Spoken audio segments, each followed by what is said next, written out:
Yet again, another weekend of adventure. Aviation enthusiasts, are you ready? Because this is a weekend of everything that flies here with Seaway Vlogs.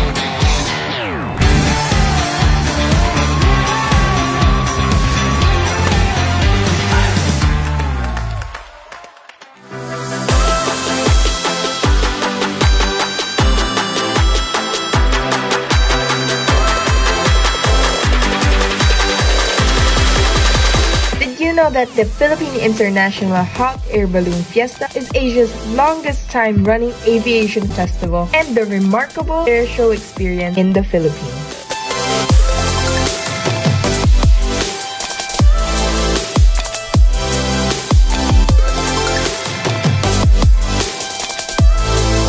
Then also features one of the prominent associations present in the event, the Kite Association of the Philippines. Did you know that the Kite Association of the Philippines is a non-profit, non-governmental, socio-cultural organization founded by an avid group of kite enthusiasts in the early 1990s?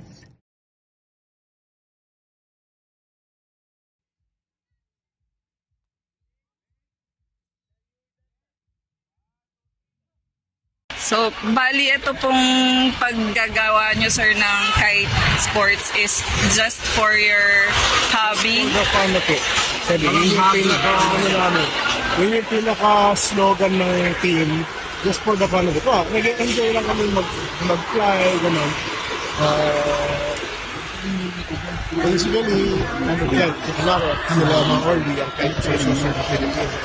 Magtuturo sila from the traditional to marami kasing category yung sa ng bola, hindi lang sa traditional.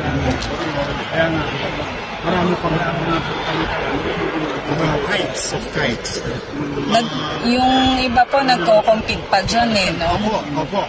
Yung competition is mostly sa dito sa akin, competition is mostly kite making. Kite making. We compete for the kite making. We compete the performance. The performance. Iba-iba na kasi yun. May category na siya. Yung performance kasi, there are routines na kailangan mong gawin. Opo. Ganun typically yun. Or there is kite ballet where you follow the basics. So, there's a kite making component. And then there's a kite. So, yung grupo niyo, sir, is for the kite performance. Gaano po kayo karami, sir? Basically, yan lang kami.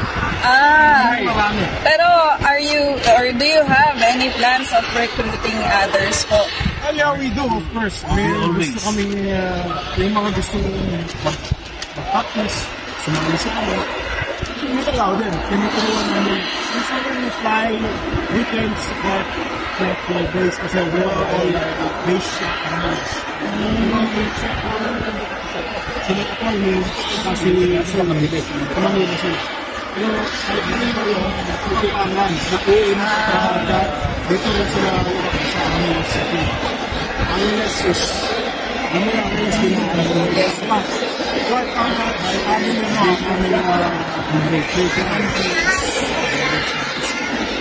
so during weekends, kapag kami din. Pero lately, hindi. Pag may performance ng kamukha ng ating balon, pag nagpa-practice kami sa event game, regular kami since yan, sila ma-early kami. Since day one, since na-invent pa yung event ng International Hot Air Balloon Festival. Kasabay na kayo. Hindi lang siya masyadong pang na-expose sa public, pero may existing pala na grupo na gano'n na pala katagal. Kasi 24 na to, di ba, sir? Actually, yung sa traditional side, yung mga traditional, kasi marami. In every city, in every province, in every place, may kanya-kanya pangalan yan, iba-iba. Ngari, sa amin, ang Sarangola, yung pinaka-basic Sarangola, sa amin is Borarol, sa Kapampangan. Borarol. Sa Cebu, Tapano. So, iba-iba yung name ng Sarangola. Pero yung mga ginagamit namin, yung katawag nila sport